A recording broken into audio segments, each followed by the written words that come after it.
نستغفره ونعوذ بالله من شرور أنفسنا وسيئات أعمالنا من يهده الله فلا مضل له ومن يضلل فلا هادي له أشهد أن لا إله إلا الله وحده لا شريك له وأشهد أن محمدا عبده ورسوله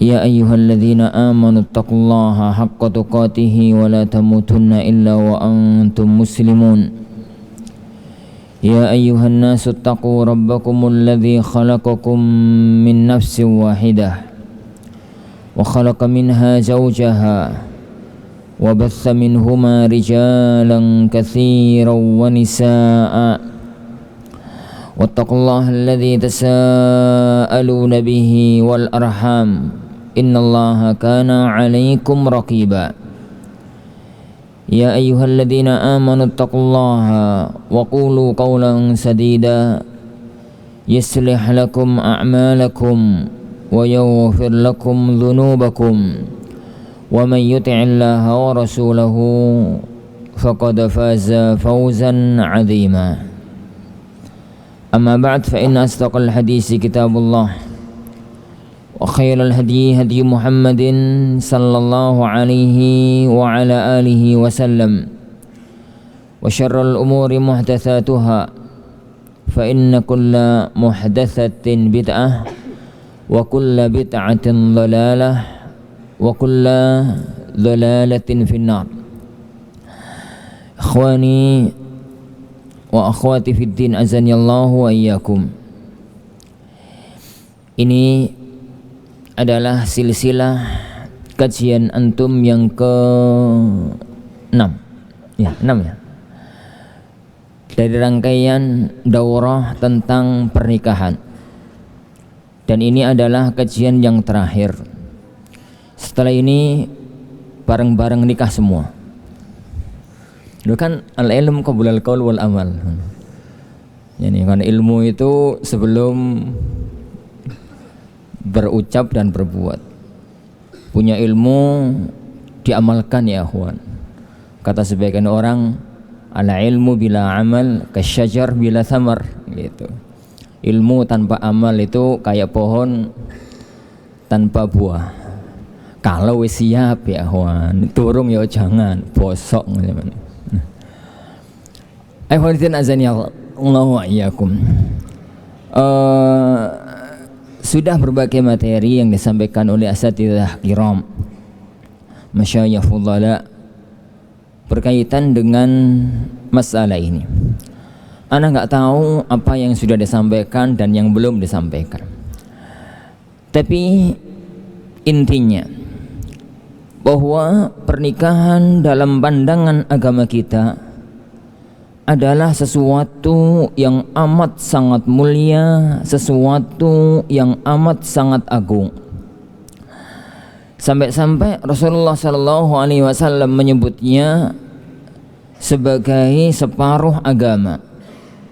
Kata beliau SAW, "Idza tazawwajal 'abdu faqad istakmala nisfu dinihi, falyattaqillaha fin nisfil akhar." Apabila seorang hamba itu sudah menikah, maka faqad istakmala nisfu dinihi, telah sempurna separuh dari agamanya. Falyattaqillaha fin nisfil akhar, tinggal kamu hati-hati terhadap separuh yang lain. Maknanya sebagaimana diungkapkan oleh para ulama kita, bukan bermakna bahwa pernikahan, akad nikah itu semulia itu sampai gambarannya itu separuh agama. Tapi maknanya adalah banyak hukum-hukum pernikahan, banyak hukum-hukum agama itu yang enggak bisa dilaksanakan tanpa lembaga pernikahan. Tentang mendidik keluarga, tentang mendidik anak, tentang berbagai macam yang lain, itu harus lewat satu lembaga pernikahan.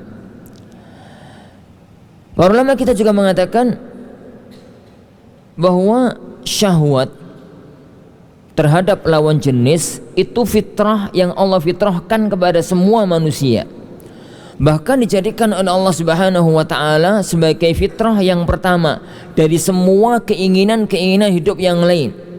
Zuyyina linnasi hubbus syahawati minan nisa wal banin wal qanatiril muqantarati minadh dhahab wal fiddah wal khailil musawwamah wal an'ami wal harth. Tatkala Allah Subhanahu wa ta'ala menyebut kesenangan-kesenangan manusia, maka yang pertama kali Allah sebut itu zuyyina linnasi hubbus syahawati min an-nisa. Allah tidak menyebut harta, Allah tidak menyebut yang lain, tapi yang pertama kali Allah sebut itu adalah an-nisa. Makanya manusia paling suci sekalipun nggak bisa menghindar dari fitrah yang satu ini. Makanya beliau sallallahu alaihi wasallam mengatakan, hubbiba ilayya min umuri dunyakum at-tibu wan nisa. Yang aku dijadikan oleh Allah senang dari urusan dunia kalian, maka itu adalah minyak wangi dan wanita. Padahal beliau sallallahu alaihi wasallam sendiri yang mengatakan, mali walid dunia. Ngapain aku dengan urusan dunia ini? Ada urusan apa dengan aku dengan urusan dunia ini? Illa karajulin, kecuali kayak seseorang yang capek dalam satu safar, singgah di bawah pohon kemudian meninggalkannya. Karena memang itu adalah fitrah manusia, maka akan ada masalah besar kehidupan dunia dan akhirat kalau fitrah ini ditinggalkan, kalau fitrah ini tidak dijalani. Makanya agama yang melarang orang-orang sucinya dalam tanda kutip itu nikah, yo amburadul ya. Jadi para pendeta, para biarawati itu kan katanya manusia-manusia suci, katanya. Bukti sucinya enggak nikah, sudah merupakan satu rahasia umum internasional. Sering terjadi perzinaan antara pendeta dan biarawati, nggak bisa dihindari, karena itu adalah fitrah yani manusia. Makanya kalau orang itu nggak nikah akan terjadi banyak pelanggaran agama. Bisa jadi zina, bisa jadi ini, bisa jadi ini, bisa jadi itu, dan itu yang digambarkan oleh beliau dengan nisfuddin, separuh agama, digambarkan oleh beliau sallallahu alaihi wasallam dengan nisfu ad-din. Apalagi ya akhwan, salah satu di antara pembeda antara manusia dan binatang itu nikah. Salah satu di antara pembeda antara manusia dan binatang itu adalah pernikahan. Salah satu di antara pokok tujuan agama kita yang dalam kaidah atau dalam maqasidus syariah namanya adalah al-daruriyatul khams. 5 pokok landasan agama yang dijaga oleh syariat itu adalah hifdzun nasal, menjaga garis keturunan agar orang itu ketahuan iki anak sopo, iki ibu sopo, ini bayi siapa gitu. Nggak kayak kucing, coba sampean tanya kucing anak bapakmu sopo gitu lah, gak tahu. Makanya nggak pernah punya kakak, nggak pernah punya KTP. Jadi karena nggak tahu jadi bapak sopo, ibu siapa. Kalau sekedar jadi untuk dapat keturunan bisa kebo, bisa kan dapat keturunan, kebo ayam pite punya dapat keturunan, tapi tidak jelas garis nasabnya itu siapa. Maka ini sangat ditekankan oleh syariat. Makanya Rasulullah SAW melarang at-tabattul. Apa itu tabattul ya kawan? Melarang at-tabattul. At-tabattul itu apa ya?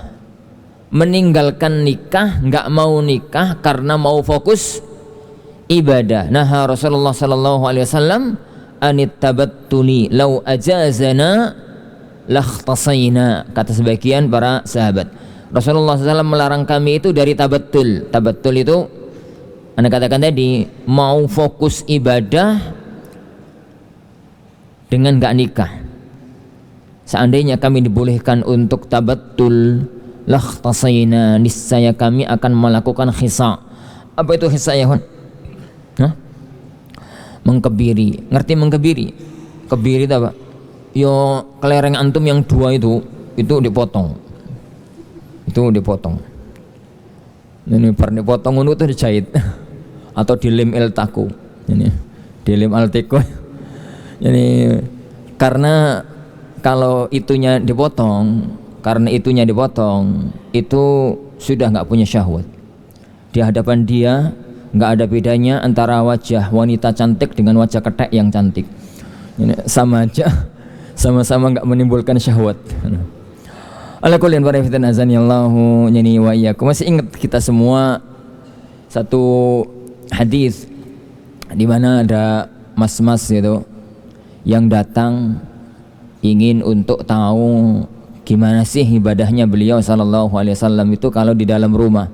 Kalau ibadah di luar rumah semua orang tahu, semua orang ngerti, semua orang bisa meniru karena tahu terbuka di luar. Jadi ibadahnya Rasulullah tatkala di safar, tatkala jihad, tatkala di masjid, tatkala di yang lain semua orang tahu. Tapi ibadah Rasulullah di dalam rumah itu tidak pernah ada orang yang tahu. Dan Rasulullah dalam rumah itu waktunya lama, mulai ibadah isya sampai subuh.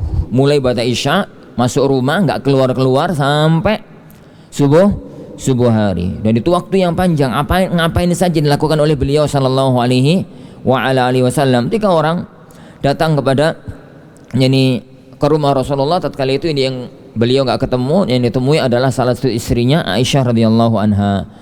Maka mereka bertanya bagaimana ibadahnya Rasulullah sallallahu alaihi wasallam di dalam rumah. Aisyah menjawab, Ibunda Aisyah menjawab, Rasulullah kalau dalam rumah ya normalnya manusia. Ya malam itu sholat malam, juga tidur. Itu normalnya manusia ya Wan. Nih tidur terus itu nggak normal. Nih sholat terus ya nggak normal. Lah antum nggak normal bagian yang mana? Ini ada orang itu yang nggak pernah tidur, sholat itu juga nggak normal. Yang lebih nggak normal lagi, ini tidur nggak pernah sholat, itu lebih nggak normal lagi. Dua-duanya nggak normal. Normalnya manusia itu ya kawan, manusia muslim normalnya itu kalau malam hari itu ya sholat, ya tidur ya sholat. Gak sholat isya lo yo, nanti sholat isya udah sholat tuh sholat isya, bukan ya kawan, sholat yang lain. Taib. Yang kedua kata Aisyah, lah kalau siang yo normalnya manusia, yo puasa, ya makan, yo puasa, yo makan, itu normalnya manusia ya. Yo manusia puasa, ya makan. Puasa terus enggak batik bener. Enggak pernah puasa, teman-teman. Jadi ada waktu-waktu untuk puasa, ada waktu-waktu untuk tidak berpuasa. Dan beliau juga bantu pekerjaan istrinya. Jadi kata Aisyah radhiyallahu anha bahwasanya beliau itu kana fi mihnati ahli baiti. Beliau itu membantu pekerjaan istrinya. Wa lamma hana waktu shalah kharaja ila shalah. Tapi kalau sudah datang waktu salat beliau keluar meninggalkan salat. Meninggalkan rumah tangganya kemudian pergi untuk salat.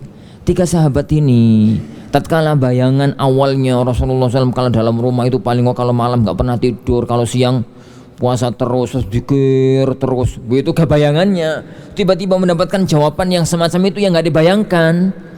Akhirnya mereka spontan ka'annahum taqalluha. Mereka menganggap bahwasanya apa? Yani ibadahnya Rasulullah SAW itu amat sangat sedikit. Taqalluha, menganggap ibadahnya Rasulullah sedikit. Kenapa ya kawan? Orang itu kalau dibayangkan 99 maka 95 itu jelek. Kalau dibayangkan itu adalah 60 maka 70 itu bagus. Makanya kemarin tatkala bahas kriteria pernikahan, kriteria calon istri, calon suami, salah satu yang harus diperhatikan ya akhwan, standar antum itu jangan tinggi-tinggi. Semakin tinggi antum masang standar, maka semakin sulit cari istri. Kalau antum itu masang standar 95, pokok istriku nilainya harus 95, kecantikan nih, ahlaknya, pinternya, apa nih, harus 95, cum laude A, ini 95. Maka nemu akhwat yang nilainya 90 itu jelek. Itu jelek. Padahal nilainya 90. Tapi kalau standar antum itu pokoknya wedok. Pokoknya akhwat nilainya ya sebelah ngono. Berapa? 70 cukup insyaallah. Jayyid ngono ya. Antum mendapatkan akhwat dengan nilai 80 itu mumtaz, super sujud syukur kepada Allah Subhanahu wa taala. Padahal 80. Yang pertama dapat yang 90 nelongso. Kenapa istri kok begitu? Yang satu dapat nilai akhwat yang nilainya 80, sujud syukur. Standar yang beda. Standar yang beda. Saya enggak ngomong ini, ngomong yang lain dulu. Ngomong apa mana tadi? Ya para sahabat tadi kenapa kok ngomong ka'annahum taqalluha, menganggap ibadahnya Rasulullah itu sedikit. Ya karena mereka bayangan dari awal itu Rasulullah itu sholat malam terus, poso terus, zikir terus, semuanya begitu. Yang digambarkan ternyata yuk turui, ternyata yuk mangan, ternyata juga ngurusi yang lain. Berarti dikit ibadahnya Rasulullah SAW. Tapi sikap seorang muslim yang baik segera husnuzon kepada orang yang baik. Langsung mereka mengatakan, loh ya wajar toh yo. Kan Rasulullah itu qad ghufira lahu ma taqaddama min dzambihi wa ma ta'akhkhar. Lah ya wajar kalau Rasulullah semacam itu kan dosanya sudah dijamin diampuni, yang lewat yang akan datang dijamin masuk surga. Lah kita iku sapa? Enggak ada jaminan dosa kita itu diampuni. Maka mestinya kita itu lebih giat dibandingkan dengan beliau. Akhirnya ketiganya tekad. Yang satu mengatakan, wis kalau begitu aku enggak akan pernah tidur, sholat terus. Yang satu mengatakan aku nggak akan pernah makan, poso terus. Yang satu mengatakan wis ora usah ngurusi mau wedok. Ini ribet, ganggu ibadah. Aku nggak akan nikah, aku akan fokus ibadah. Setelah berita itu nyampe kepada beliau sallallahu alaihi wasallam, maka Rasulullah SAW mengatakan, ngapain masih ada orang-orang di antara umat tuh yang tekad begini, tekad begitu, ngomong begini, ngomong begitu. Ma balu aqwam yaquluna kadza wa kadza. Aku itu loh orang yang paling takwa, aku itu loh orang yang paling dekat kepada Allah, aku itu loh orang yang paling soleh. Tapi aku yo tidur, yo sholat, aku yo puasa, yo makan, aku juga punya istri banyak lagi. Tapi lafaz banyak itu gondok dalam hadis ya. Aku juga nikah gitu. Faman raghiba an sunnati falaysa minni. Baik. Faridana zanillahu wa iyyakum. Mengingat keagungan pernikahan,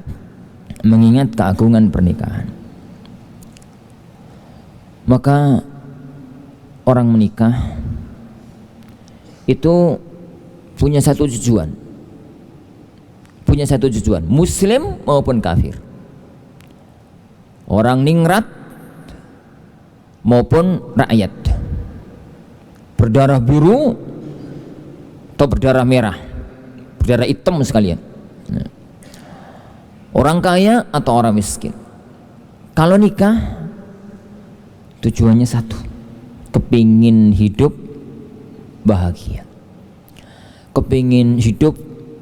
bahagia, dan itu sudah menjadi fitrah manusia sejak zaman dahulu kala. Makanya dulu orang-orang jahiliyah bahkan ditiru oleh bangsa Arab sejak awal-awal Islam. Di awal-awal Islam, kalau mereka itu menghadiri pernikahan, maka mereka itu kalau doakan teman-temannya yang nikah itu birrafa wal banin.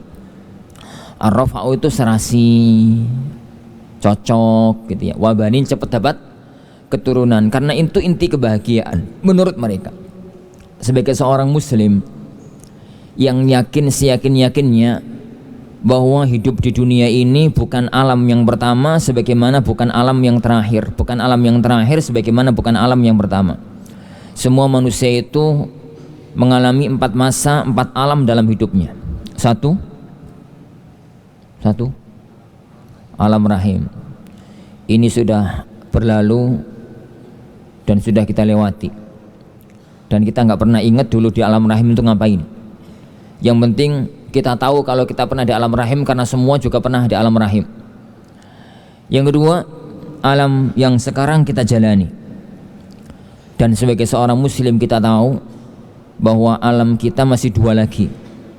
Satu, yang nomor tiga, alam barzah. Alam barzah. Meninggalkan alam dunia, kita akan masuk ke alam barzah. Di situ sampai kiamat tiba. Kapan kiamat tiba? Jangan tanya anak, aku kurang ngerti. Yang terakhir adalah alam inti, alam akhirat.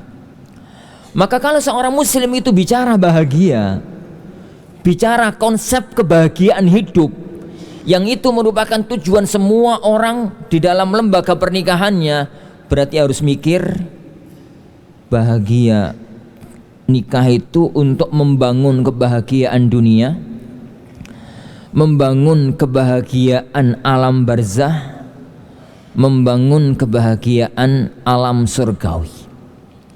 Nikah agar bahagia di dunia, nikah agar bahagia di alam barzah, nikah agar bahagia di alam akhirat.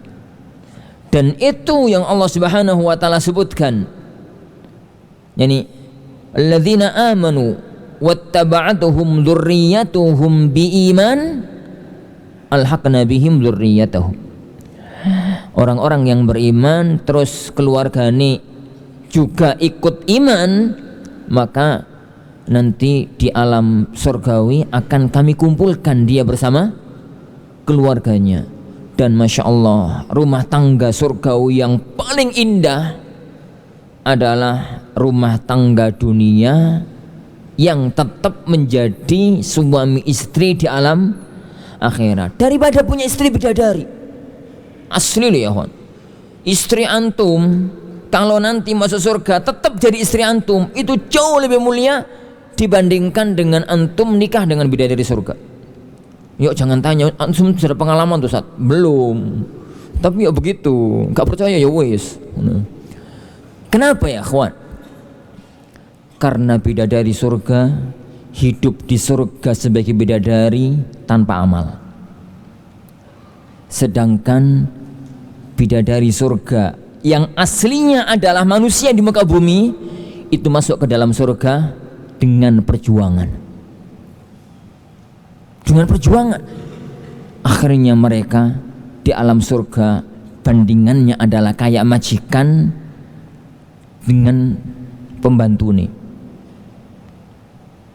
Bandingannya itu kayak majikan dengan pembantu. Bidadari surga asli dunia dengan bidadari surga asli surga, itu bandingannya kayak majikan dengan budak. Bukan dengan budak, dengan pembantu. Ini bahasa riwayat. Pembantu tuh ya kawan, saayu-ayu ini pembantu, masih cantik majikan nih. Lewong sugih itu meskipun elek itu lama-lama jadi cantik kok. Nih wong cantik nih kapan selalu ke sawah, ke hutan ya lama-lama jelek, enggak keramut. Lah kalau istri dunia masuk ke surga tetap dengan wujud dunianya, emoh ya hi. Yo apalagi cuma akhwat yang di gedung sebelah itu belas. Tapi mereka akan berubah wujud menjadi makhluk lain. Tapi kita tetap mengenali kalau itu adalah istri-istri kita, istri-istri kita dulu pada waktu di dunia. Bisa nostalgia, biyen pernah podo-podo mondo di Al Furqon, gak iso mangan ngono. Cerita karo tanggane ngono. Jadi kalau istrinya sampai bidadari surga kan gak pernah bisa nostalgia. Cerita apa antum? Wong gak pernah bangun Al Furqon bareng. Jadi gak pernah tahu susahnya digigiti nyamuk ngono. Kalau di surga besok itu kan iso cerita. Masya Allah, enaknya tinggal di surga gak kayak di Serowo ngono. Ala kulli nihmatin nazanillah. Konsep bahagia rumah tangga itu konsep bahagia dunia, bahagia alam barzah, dan bahagia alam akhirat. Lah, bagaimana konsep ini dibangun? Kita bahas ini dulu sebelum bahas poin intinya. Sampai jam berapa? Sampai jam berapa nih? 4:30. Astagfirullah. Tak kira sampai jam 5. Ya wis. Secukupnya waktu. Bagaimana kita mengonsep kehidupan bahagia? Pertama ya ikhwan, landasi rumah tangga dengan niat untuk ibadah. Bahwasanya kita menikah itu untuk mencari ridha Allah Subhanahu wa ta'ala, untuk mencari surga, untuk mencari kebahagiaan dunia, kebahagiaan akhirat. Ini kebahagiaan akhirat. Itu yang pertama. Itu yang pertama. Kalau kita memahami konsep ini, maka tatkala suami interaksi dengan istri, sebelum ngomong itu, tatkala seorang laki-laki mencari calon istrinya, yang dipikir itu adalah apakah wanita model koyok begini bisa mengantarkan aku kepada kebahagiaan surga nanti, ataukah enggak. Tatkala seorang wanita itu menerima calon seorang suami, kalau yang dia pikir nikah itu adalah untuk memasang kebahagiaan dunia, barzah dan akhirat, yang dipikir itu adalah apakah laki-laki model semacam ini itu bisa mengajak aku untuk bahagia dunia dan akhirat. Dan itu yang sangat ditekankan oleh Rasulullah Shallallahu Alaihi Wasallam. Tatkala ada seorang mbak-mbak itu, dia datang kepada beliau Shallallahu Alaihi Wasallam, dia kemudian ngomong sama Rasulullah, bertanya tentang urusan agamanya. Setelah selesai urusan, Rasulullah ngajak ngobrol. Beliau mengatakan, "Mbak, udah nikah belum?" "Ampun ya Rasulullah, udah ya Rasulullah." Yani akhirnya tanya lagi, "Apa yang kamu lakukan pada suamimu? Sikapmu pada suamimu apa?" Gitu. Maka dia mengatakan, "Ya Rasulullah, aku kerahkan semua kemampuanku untuk berkhidmat kepada suamiku."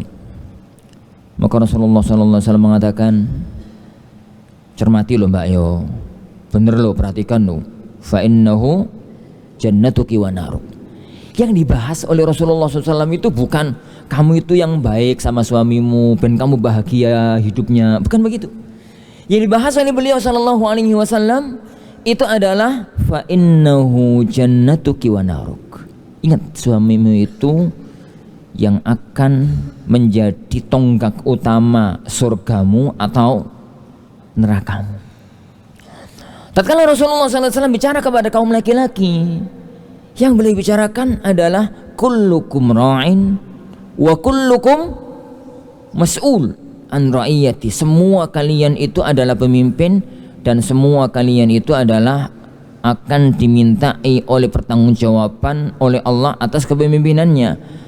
Lalu Rasulullah ngasih hukum secara khusus, warrajulu ra'in, yani fi baitihi wa huwa mas'ulun an ra'iyatihi. Yang dibicarakan oleh Rasulullah SAW itu adalah, ingat, keluargamu itu akan kamu pertanggungjawabkan nanti di hadapan Allah Subhanahu wa ta'ala. Jadi itu masalah yang pertama, landasi rumah tangga itu dengan landasan syar'i. Bangun rumah tangga itu di atas landasan syar'i.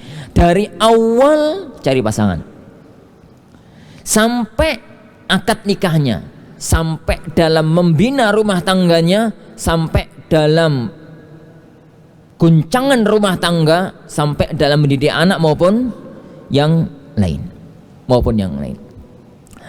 Yang kedua ya akhwan, semua yang berpasangan itu mesti punya hak, itu mesti punya kewajiban.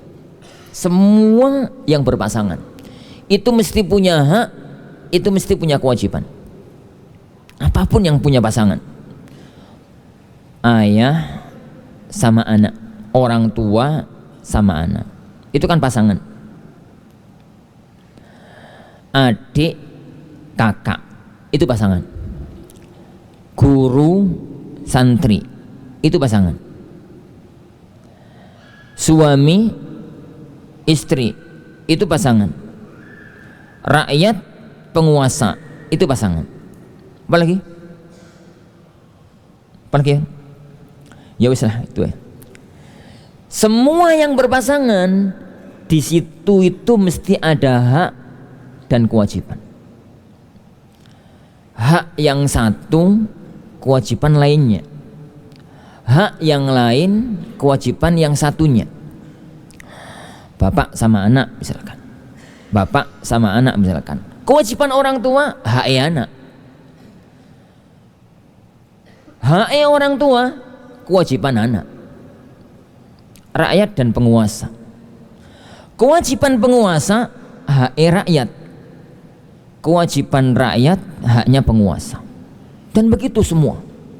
Begitu semuanya. Tak terkecuali suami istri. Suami istri itu ada hak, ada kewajiban.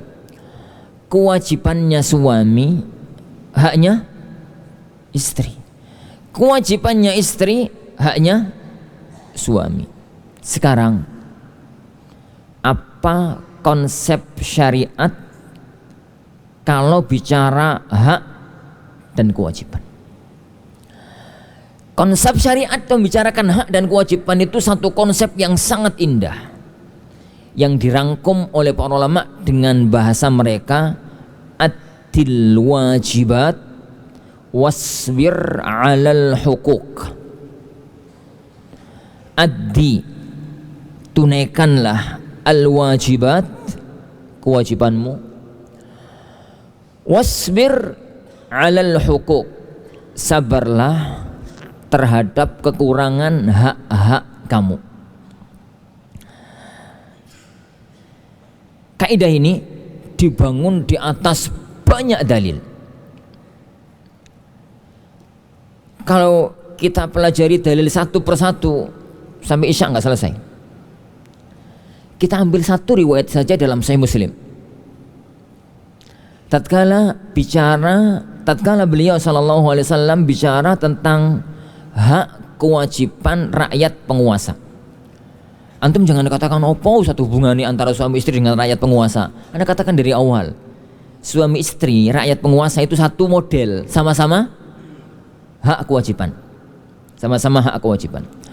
Tatkala Rasulullah sallallahu alaihi wasallam mengatakan, sayakunu min ba'di atharah, dalam sebuah riwayat yang lain, sayakunu min ba'di umara tal'anunahum wa yal'anunakum. Nanti suatu ketika akan muncul para pemimpin-pemimpin yang egois, kepingin penak karepe dhewe, enggak mau ngurusi rakyatnya. Bahkan saking gak beresnya pemimpin akhir zaman, sampai-sampai Rasulullah mengatakan akan muncul nanti di akhir zaman pemimpin-pemimpin yang kalian itu melaknat mereka dan mereka melaknat kalian. Pemimpin-pemimpin yang buruk. Tatkala itu para sahabat yang mereka bayangkan, Masya Allah, di bawah kepemimpinannya Rasulullah itu adalah adil, di bawah kepemimpinan Rasulullah itu penuh dengan kenikmatan, penuh dengan keadilan, penuh dengan saling ridho, penuh dengan saling mendoakan kebaikan gitu ya. Kemudian kok akan muncul pemimpin-pemimpin yang semacam itu. Maka mereka kemudian bertanya, ya Rasulullah, ya Rasulullah, afala nunabidhuhum bisayf. Ya Rasulullah, kalau nanti kita ketemu dengan pemimpin-pemimpin model semacam itu, opo enggak paling enak dibabat karo pedang? Jadi ternyata gaya berpikir semacam itu sejak zaman sahabat. Orang pemimpin dolim itu paling enak tembak ae, paling enak racun tikus ae, ben cepet mati, paling enak babat ae. Dalam riwayat yang lain, ya Rasulullah, fama ta'muruna, kalau dalam kondisi semacam itu apa perintah jenengan kepada kami? Apa kata beliau sallallahu alaihi wasallam? Tu'addunal haqqal ladzi 'alaikum wa tas'alunallaha alladzi lakum. Pegang ini sebagai satu kaidah. tu'addunal haqqal ladzi 'alaikum wa tas'alunallaha alladzi lakum. Tu'addunal haqqal ladzi 'alaikum. Kalau ketemu kondisi semacam itu, ya sudahlah, kerjakan tugasmu. Kondisi yang pelik semacam itu, kalau nanti kamu jadi rakyat, ketemu pemimpin-pemimpin yang zalim semacam itu, lakukan. Tu'addunal haqqal ladzi 'alaikum. Tugasmu kepada penguasa, kerjakan. Tugasmu kepada penguasa, lakukan. Adapun hakmu, mohon kepada Allah Subhanahu wa taala. Wa tas'alunallaha alladzi lakum. Hakmu, mohonlah, mintalah kepada Allah Subhanahu wa taala. Berarti konsepnya para ikhwatin azanillahu wa iyyakum, sebagai apapun antum, mau kehidupan rumah tangga, mau bapak sama anak, mau guru sama murid, maka tanyakan pada diri sendiri, saya ini siapa? Oh, saya ini anak. Apa kewajiban seorang anak? Kewajibannya itu bakti gini, kerjakan.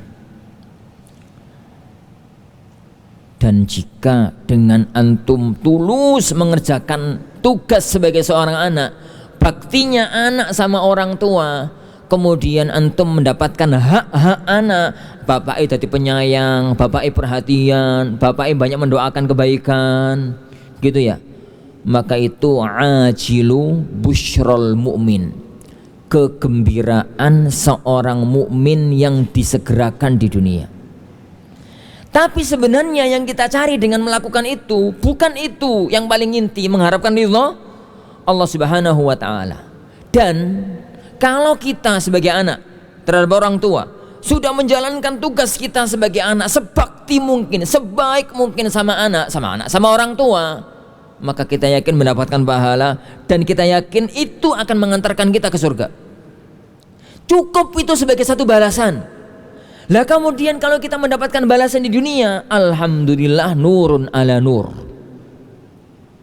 Yani fadl ala fadl, ajilu busyral mu'min, kegembiraan seorang mukmin yang disegerakan. Tapi kalau tidak, jangan menjadikan Anda surut dalam menjalankan kewajiban. Karena yang ini itu hak Anda di dunia itu mek bonus ya akhi. Pahala aslinya menunggu di surganya Allah Subhanahu wa taala. Kalau kita balik, antum itu orang tua. Antum itu orang tua.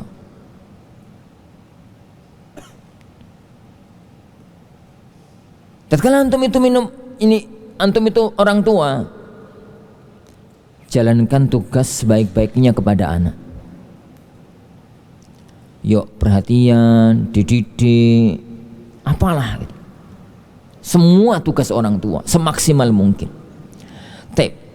Kemudian nanti orang tua yang semacam itu mendapatkan fakta bahwasanya anaknya jadi anak yang baik, jadi anak yang berbakti, jadi anak yang menyejukkan mata, maka itu nurun ala nur, cahaya di atas cahaya. Itu adalah ajilu busyrul mu'min.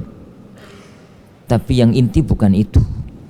Yang inti itu adalah pahala balasan yang Allah siapkan di surga bagi orang tua yang benar-benar menjalankan amanah Allah tatkala diberi anak. Nah, makanya kalau kemudian orang tua sudah melakukan tugas semaksimal itu, kok qadarullah anake gak dadi wong, mbuh dadi kethek, mbuh dadi gudel. Orang tua sudah maksimal, ternyata kok anaknya gak dadi wong, maka yakinlah, jangan kemudian surut, anak dididik gak dadi wong, minggat toh. Jangan, dia tetap anak antum. Tugaskan, jalankan semaksimal mungkin. Gak semua orang tua yang baik anaknya jadi baik ya kawan. Nabi Nuh itu kurang opo, anaknya kafir. Anaknya kafir. Para ulama-ulama kita tuh ya konono lho anak sing nakal tapi tiru nakale lho ya. Al-Imam Ibnu Jauzi. Kenal Ibnu Jauzi, Ibnu Qayyim. Al-Imam Ibnu Jauzi itu seorang orator ulung. Seorang penceramah ulung. Kata beliau dalam Sayyidul Khatir, beliau itu mengatakan, ya Rabb, ya Allah, sudah puluhan ribu orang masuk Islam di tanganku, ratusan ribu orang tobat di depan karena aku, sekian ribu ada orang meniti jalan surgawi karena ceramah-ceramahku. Maka ya Allah, itu panjang, enggak Anda sebutkan makanya, itu makanya panjang. Tapi yang ingin Anda katakan, beliau itu orator ulung. Kalau nasihati orang itu Masya Allah, dijadikan nangis jadi nangis, jadikan ketawa jadi ketawa. Saking lembutnya ucapan beliau. Di zaman itu, masih di zaman itu, sebelum ada speaker, di mana ada pengajian Ibnu Jauzi, mesti masjid itu membludak. Ini ustadz sejuta akhwat, ustadz sejuta umat. Di mana ada kajian Imam Ibnu Jauzi itu jamaah membludak di mana-mana. Lah, beliau itu ya akhwan punya satu kitab, judulnya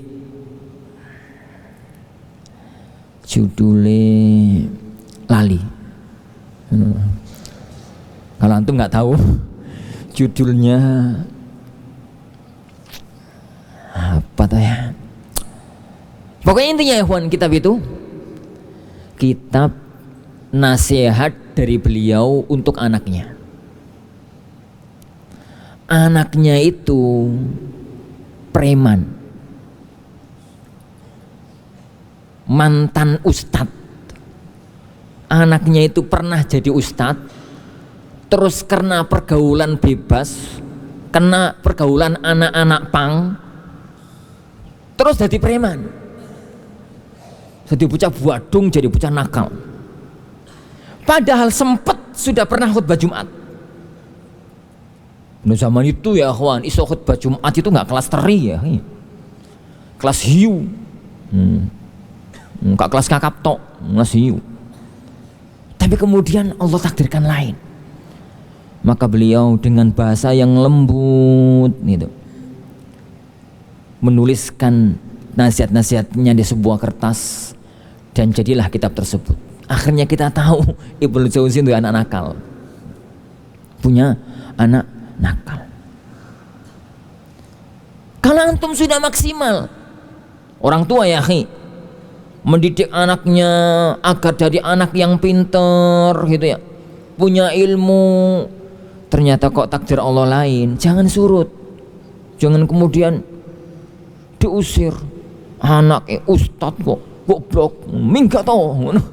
Jangan ya, antum ustad, anaknya gak harus jadi ustad. Semua itu qadar ilahi. Masih ingat Ibnu Hajar toh antum? Masih ingat Ibnu Hajar Al-Asqalani? Kayaknya anak pernah cerita deh di sini. Al-Imam Al-Hafidz Ibnu Hajar Al-Asqalani itu kurang apa? Ilmu kelas tinggi, kelas puncak. Hampir tidak ada orang yang mampu menyaingi keilmuan beliau. Beliau itu punya anak wedok, perempuan, sampai anak yang kelima masih perempuan, anak yang keenam itu laki-laki. Beliau namai Muhammad. Subhanallah, senangnya subhanallah, subhanallah. Sampai beberapa tugas beliau ditinggalkan, tugas kontok atau tugas apa gitu loh, ditinggalkan untuk ngurusi didik serius anaknya Muhammad. Maunya Muhammad ini mau jadi alim semacam dia, tapi qadarullah diajari Quran gak nyambung, diajari ngene gak masuk, apalagi kelas-kelas Sahih Bukhari plus gak nyangkut. Akhirnya sama orang tuanya, nak ya sudah nak, tak tuliskan kitab kumpulan hadis-hadis hukum pendek-pendek, ayo hafalkan. Tulislah beliau kitab, dikasih judul Bulughul Maram. Jadi Bulughul Maram itu kitab kumpulan hadis ditulis Ibnu Hajar untuk anak sing goblok. Kelas antum apal Bulughul Maram itu Syekhul Islamnya Indonesia. Kewayang ngono kok Syekhul Islam. Padahal itu Ibnu Hajar dulu nuliskan kitab itu untuk anake sing goblok. Kan rasa nyombong ya dengan ilmu kita itu nggak ada apa-apanya dengan para ulama-ulama kita. Anda tuh heran dengan sebagian tulabul ilm pada zaman sekarang, baru lulus kitab Usulut Takhrij wa Dirasatul Asanid gayanya kayak Ibnu Hajar. Yani baru pernah membaca kitab Ilalnya Tirmidzi gayanya kayak Ibnu Abi Hatim. Padahal mustalah hadisnya cek tulinan sama Baikuniyah. Baikuniyah itu belum ilmu, tulinan. Ini Baikuniyah gak tembus, apa namanya apa itu? Gitu kok wayai subhanallah. Sekarang ngomong itu gantikan judul, kembali ke materi kita. Lah, semacam itu ya akhwan. Tapi tetap diperhatikan. Suami istri juga semacam itu. Istri tatkala melayani suami tatkala berkhidmah kepada istrinya, patokannya adalah antum laki-laki atau perempuan ya ukhti, laki-laki. Suami apa istri? Ya suami lah mas. Laki-laki suami. Apa kewajibanmu sebagai suami? Tunaikan semaksimal mungkin. Kalau dengan antum menjalankan kewajiban sebagai seorang suami, lalu anda mendapatkan hak-hak anda sebagai suami, alhamdulillah, itu ajilu busyral mu'min, nurun ala nur, fadl ala fadl. Jika tidak, tas'alunallaha alladzi lakum, sudahlah, minta kepada Allah. Karena tidak semua orang yang sudah maksimal mendapatkan hasil maksimal. Bisa jadi qadarullah istri antum itu sakit-sakitan pada waktu nikah itu, masya Allah, gitu ya. Telah nikah Allah takdirkan sakit-sakitan. Jadi yo kena angin gitu, masuk angin. Ini kena panas, demam. Ada orang waktu pingsan. Kena gigit nyamuk, masuk rumah sakit. Sering sakit-sakitan. Kondisi istri yang sakit-sakitan itu kan nggak bisa menjalankan tugas sebagai seorang istri dengan maksimal. Tatkala semacam itu, dan itu mesti terjadi kadang-kadang, maka tas'alunallaha alladzi lakum, tanpa mengurangi tu'addunal haqqal ladzi 'alaikum. Karena yang kita cari adalah surganya Allah Subhanahu wa taala. Kebalikannya ya ukhti, tatkala anti sebagai istri kemudian ditakdirkan oleh Allah menikah dengan seorang laki-laki, katbian istri nikah dengan laki-laki, lalu Allah takdirkan lain, yang dibayangkan dulu begini, qadar Allah terjadi yang lain, maka jalankan tugas semaksimal mungkin, tu'addunal haqqal ladzi 'alaikum.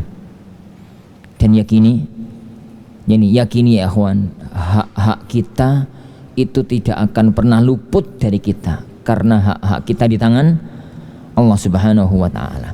Jangan dibalik hidup itu ya akhwan. Jangan dibalik. Jangan sampai mikir itu, yang dipikir itu adalah apa hakku. Rumah tangga itu perjuangan. Rumah tangga itu pengabdian.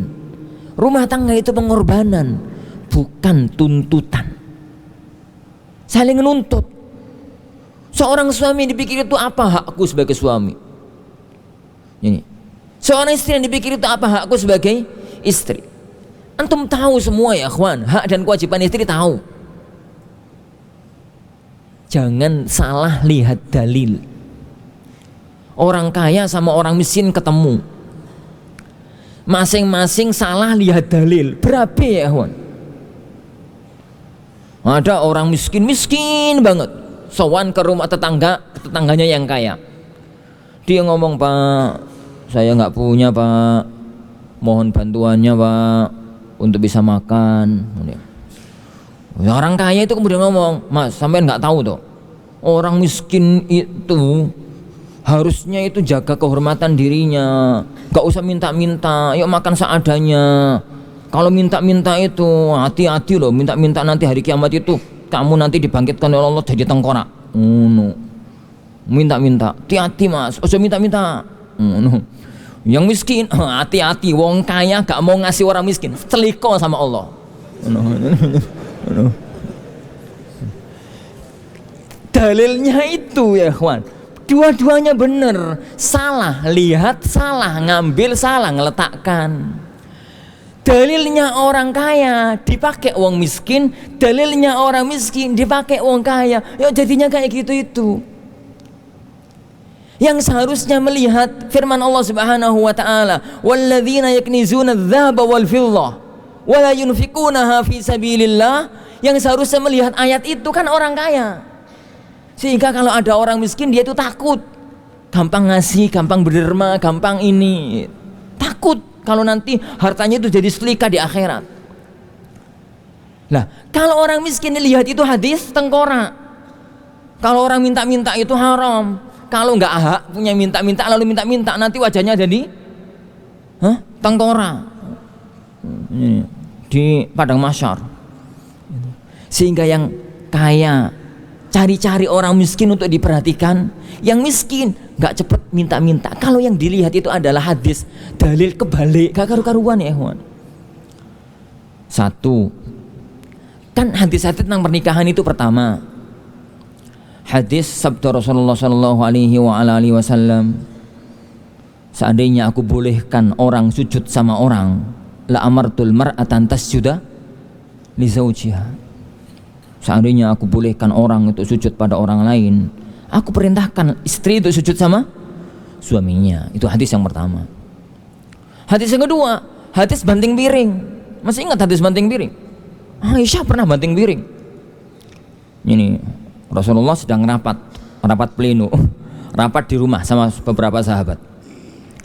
Tatkala beliau sedang rapat, gitu ya, tiba-tiba pintu itu ada yang ngetok, tok gitu. Karena beliau sedang rapat, Aisyah keluar. Bunda Aisyah itu keluar karena rapatnya di rumah Aisyah. Keluar, tatkala dibukakan pintu ternyata ada orang bawa makanan dalam satu nampan. Nampan waktu itu ya kawan dari tanah. Ini nampan dari tanah. Nampan. Tanya sama Ibu Aisyah, ada mbak-mbak gitu bawa makanan. Ini dari mana mbak? Gitu. Dari Bunda Zainab. Dari madunya Aisyah, madu hidup. Madu yang lain, istrinya Rasulullah yang lain. Muncullah kecemburuan Ibunda Aisyah. Saat hari ini Rasulullah itu jadwalnya di rumah beliau. Ngapain istri yang lain kirim-kirim makanan? Gitu. Makanan yang ada di tangan Ibunda Aisyah dibanting, prowak gitu ya kan. Leburlah makanan itu. Piringnya berantakan, isinya berantakan. Lah piringnya kok berantakan? Lah iya, piringnya dari tanah ya hancur. Berantakan, piringnya berantakan, makanannya berantakan. Makanannya apa kira-kira? Makanannya Arab kan roti. Rasulullah SAW melihat kejadian itu hanya senyum. Lalu beliau berdiri, mengumpulkan piring yang pecah. Aisyah masih dengan kondisi bergetar karena cemburu, marah karena cemburu. Dikumpulkan piringnya yang pecah lalu mengatakan, "Dek, ke dalam, bawa piring yang pecah ini, ambil piring yang utuh bawa keluar." Lalu beliau mengumpulkan makanan yang berantakan itu lalu ngomong sama sahabatnya, "Sudah, tenang aja, nggak ada apa-apa kok. Laqad gharat ummukum, ibu kalian sedang dilanda cemburu. Tos barman, sudah, nggak ada masalah." Nah, kedua hadis ini ya ikhwan, suami istri jangan salah lihat. Istri lihatnya hadis mecah piring, abot ya ke rumah tangga. Ada istri banting gelas, suaminya marah-marah. Lalu istri mengatakan, "Mending aku mesti Aisyah banting piring, aku banting gelas." Nor kabeh ya. Kepiye ngono lho. Sampean jangan marah, Mas. Rasulullah Aisyah banting piring gak marah kok. Aku banting gelas, mending gak karuan ya, Wan. Suami salah lihat dalil. Suami lihat dalil sujud, ngomong sama istrinya, kamu itu istriku tak suruh nyungsep loh, kepiye gitu loh. Salah lihat dalil ya kawan. Orang itu yang dilihat itu dalil kewajiban, jangan dalil hak. Tu'addunal haqqal ladzi 'alaikum wa tas'alunallaha alladzi lakum. Itu kaidah umum dalam semua. Antum juga begitu. Guru sama murid. Ustadz itu jadilah ustadz yang profesional, menguasai materi dengan mapan, ngajarnya yang pena. Itu kalau jadi ustadz. Tapi ya kawan, jadi santri serius, hormat, perhatian pada semua ustadznya. Kalau kemudian antum sudah maksimal nemukan santri pewadung, maka tu'addunal haqqal ladzi 'alaikum wa tas'alunallaha alladzi lakum. Oh no, ustaz serius no. Murid itu tinggal tak kira nyatet ya, serius. Tak dekati gambar Donald bebek.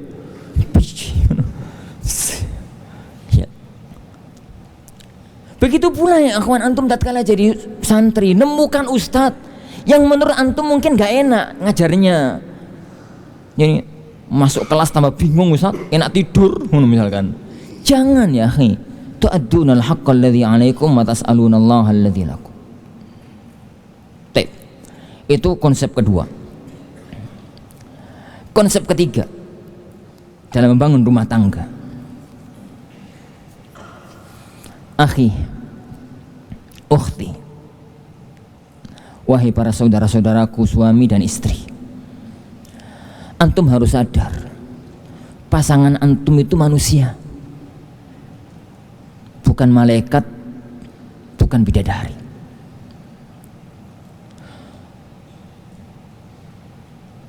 Anti ya ukhti, tatkala punya suami, sadari laki-laki yang sekarang hidup bersama Anda itu manusia,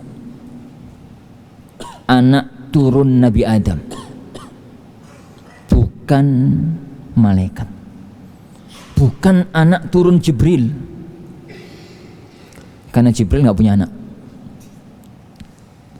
Dan anta ya akhi, sadari makhluk yang cantik, unik dan menarik itu sekaligus menggelitik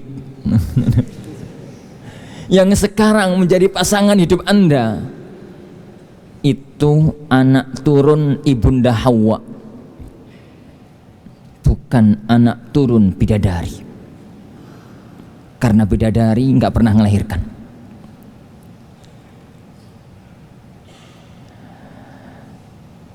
Dan yang namanya manusia itu gawan bayinya jelek. Lihatlah akhwan sifat-sifat manusia di Al-Quran, itu roto-roto jelek. Wa khuliqal insanu dha'ifa, lemah. Allah menyebut manusia itu zaluman jahula, wis dolim bodoh wisan.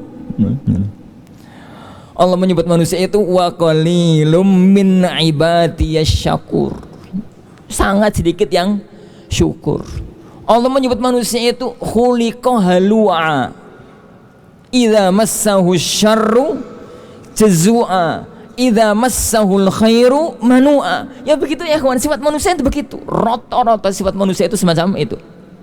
Lah, makhluk yang memang punya sifat dasar semacam itu, kemudian antum tuntut untuk sempurna, kalla wa rabbil Ka'bah, mustahil, mustahil. Antum tuntut untuk sempurna, semakin nuntut sempurna semakin banyak cacat.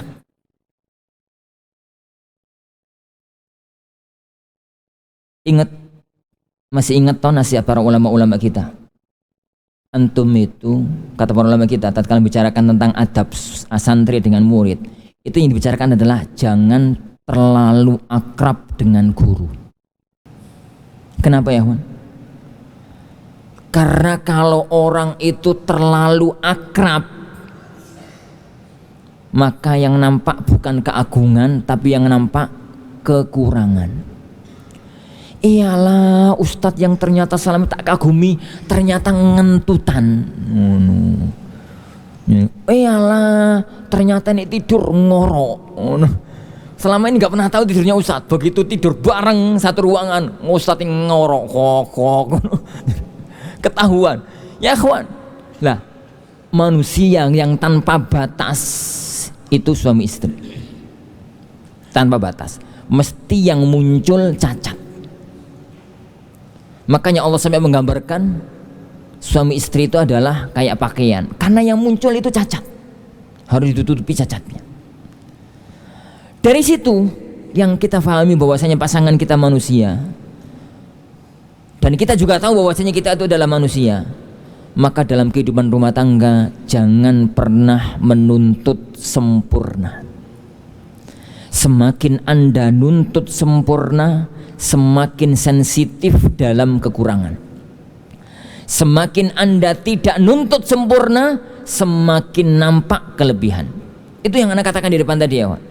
Kalau yang antum bayangkan itu akhwat, Masya Allah, tatkala mau nikah itu bayangkannya itu akhwat itu cadaran, akhwat itu gini, makan Insya Allah nggak tahu nyakitkan hati, nggak pernah ngecewakan, nggak pernah ini, nggak pernah ini, nggak pernah ini, nggak pernah itu, pret ya.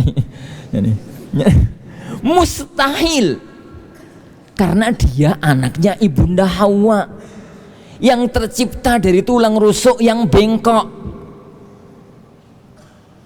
Stausu bin nisa'i khaira fa innahunna khuliqna min dhila'in a'waj. Kebalikannya ya ukhti, antum tatkala nikah dengan suami jangan bayangkan Masya Allah aku nikah dengan seorang ustadz, aku nikah dengan seorang ustadz kondang atau ustadz kandang, mesti Masya Allah sempurna, nggak akan pernah ngecewakan istri, ngini gini pret.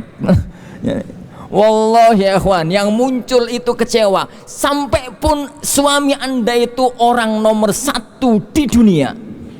Jangankan Ustadz Al-Furqan, Ustadz Al-Furqan kau apaan nih ya?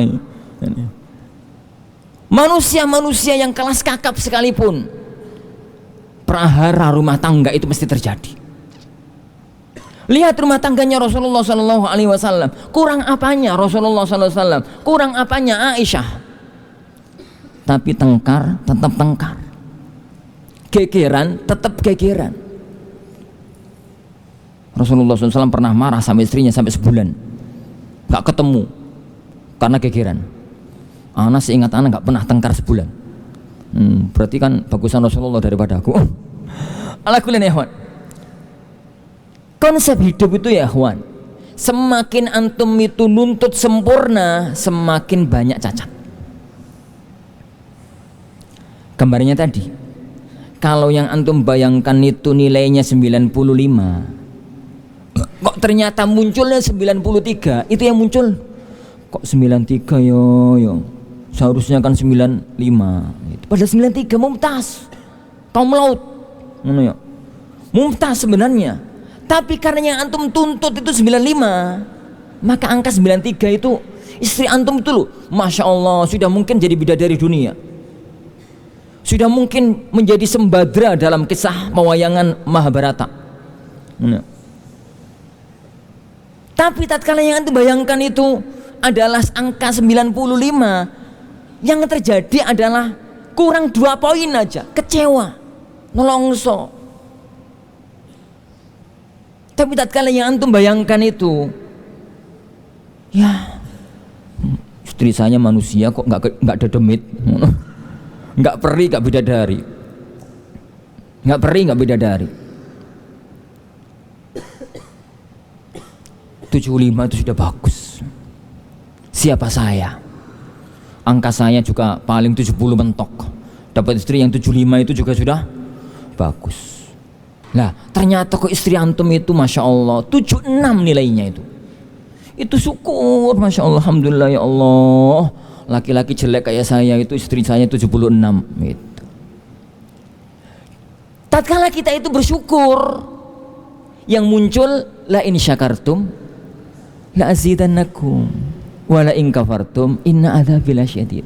Konsep hidup sederhana ya kawan. Kalau yang kita muncul itu adalah syukur, itu masya Allah open, seneng, perhatian, jadi pujian gitu. Makhluk kota ini yang katanya orang namakannya setan gepeng, tapi aku nggak pernah nyebut ini setan. Sering tak bawa kemana-mana, kok masa aku sholat gak setan.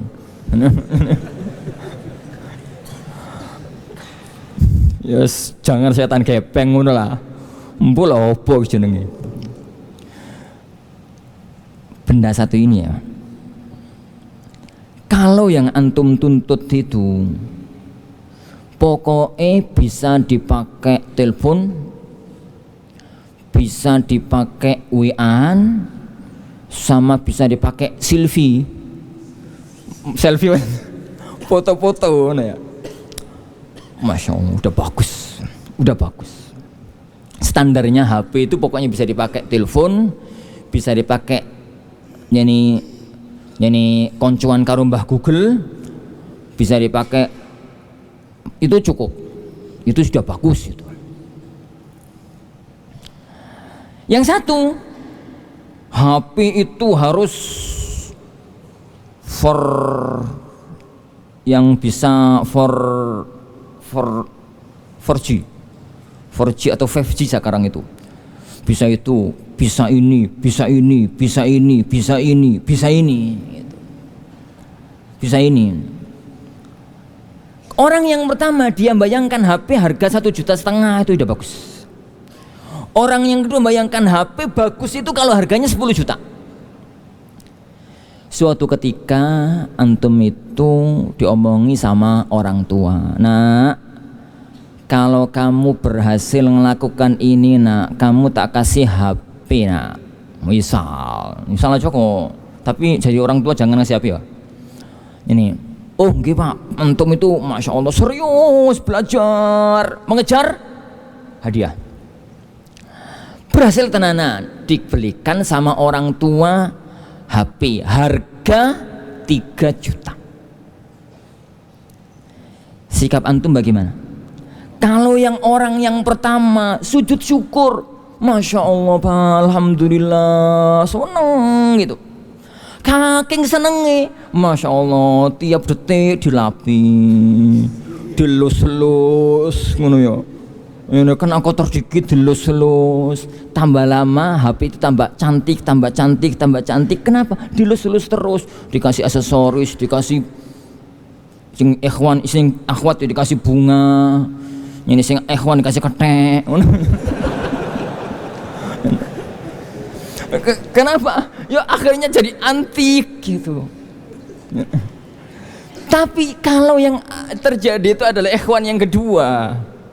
Ikhwan yang kedua, pertama kali buka HP itu nelongso, kecewa, akhirnya banting. HP gini udah diakan orang Pak, banting. Tapi kayak gini, banting. Kalau nggak dibanting, gak digubris, cemplung air barno, rusak barno, apa biarkan, lama-lama jelek, mati. Itulah gambarnya rumah tangga, nggak jauh dari itu. Kalau antum itu yang muncul tentang istri ya akhi, yang muncul tentang suami ya akhi, itu kebaikannya dan antum syukuri. Yakin tak yakin? Istri antum itu jelek, orang jelek neng, gak cantik sama jelek itu beda toh? Beda lah, gak terlalu cantik. Tapi antum syukuri, masya Allah, istriku masya Allah, bu masya Allah apa nih? Pokoknya masya Allah, masya Allah ini. Yakin tak ya Wan? Tambah cantik. Kenapa? Lo mau tiap hari dilus-lus, disikati, lama-lama tambah cantik ya, Wan. Dan wanita itu kalau diperhatikan tambah cantik. Tapi kalau yang terjadi itu kebalikan, dinelongsoi ya, Wan, dinelongsoi. Yuk, dikeplak, dibanting. Ya lama-lama ya tambah jelek, mati. konsep ilahi itu ya ikhwan. La in syakartum la azidannakum wa la in kafartum inna azabi lasyadid. Tapi ya udah, di sini aja. Gak jadi bahas materi ini. Wis enggak apa-apa ya, insyaallah. Materi kewajiban suami, kewajiban itu sudah masyhur insyaallah. Sudah masyhur di kelas-kelas. Enggak perlu untuk kita jabarkan terlalu mendalam biizni rabbina tabaraka wa taala. Allah alam, insyaallah sebenarnya yang kita pelajari mudah-mudahan ada barokah dan manfaatnya. Kita akhiri majelis kita. Subhanakallahumma wa bihamdika asyhadu an la ilaha illa anta astaghfiruka wa atubu ilaik. Wassallallahu wasallama baraka nabi Muhammad. Assalamualaikum warahmatullahi wabarakatuh.